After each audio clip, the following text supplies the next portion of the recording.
Welp, says Sony, sure looks like buying Bungie didn't work out. Sales and user engagements have not reached expectations.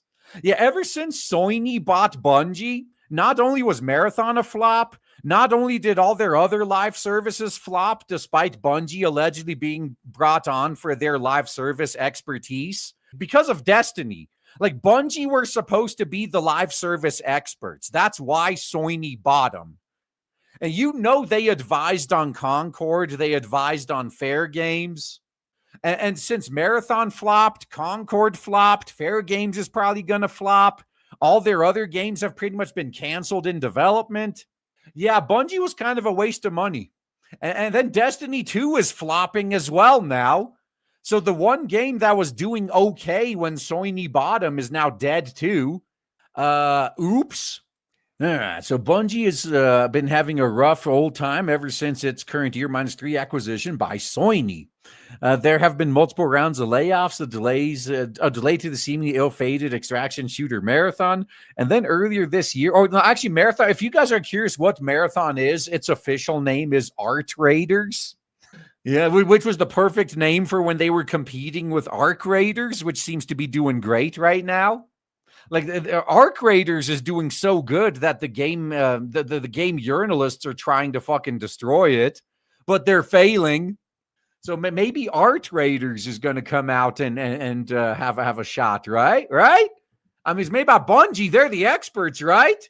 And then earlier this year, a report quoting employees saying morale is in free fall. The latest out of Sony isn't going to help that. Yeah, Sony is at this point is pretty much like, yeah, Bungie's been kind of ass. We kind of regret buying them. In its latest financial report, Sony says Bungie has failed to meet targets and Destiny 2 is underperforming. The report includes a 31.5 billion yen, approximately $204.2 million impairment loss that attributes to Destiny 2 failing to hit targets, with Chief Financial Officer Lin Tao telling investors. Regarding Destiny 2, particularly due to the changes in the competitive environment. Oh, yeah, macroeconomic circumstances, guys.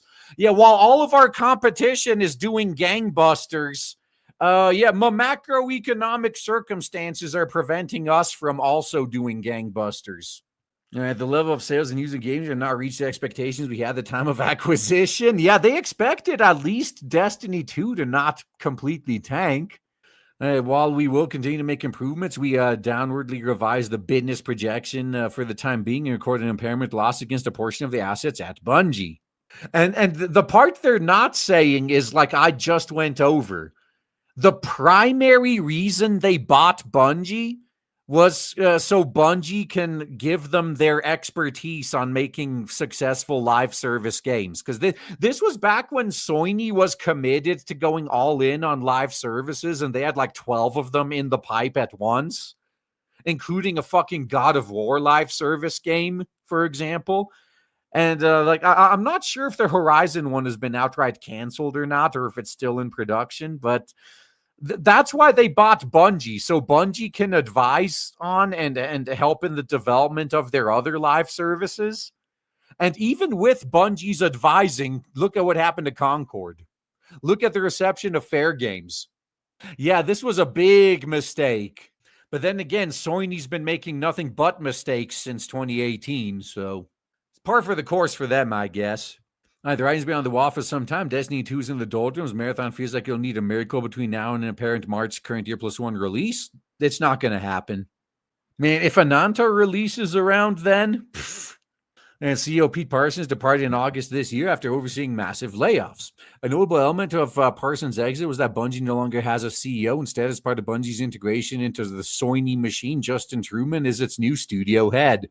Yeah, Bungie is no longer an independent entity within Sony.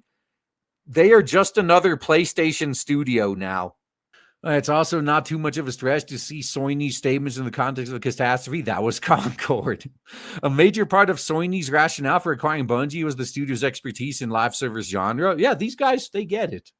I mean, this is a rare lucid moment by PC Gamer. They haven't had very many of these since Gamergate started. After taking such an eye-watering loss on Concord and closing its developer, the company's once bullish approach to live service has gone the way of the dodo. It has now canceled 8 out of a dozen live service games that were once in development.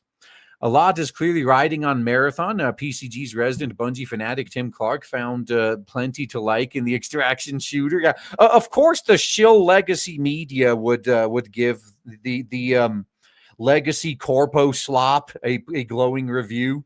But even before the delay, but the mood music around the game couldn't be worse. Even the devs behind Arc Raiders saw the reaction to Art Raiders early playtest as some great feedback on what not to do.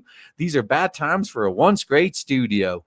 Well, just remember, the people that made that studio once great aren't the ones that are there now. You do have to keep that in mind. It's the game studio of Theseus.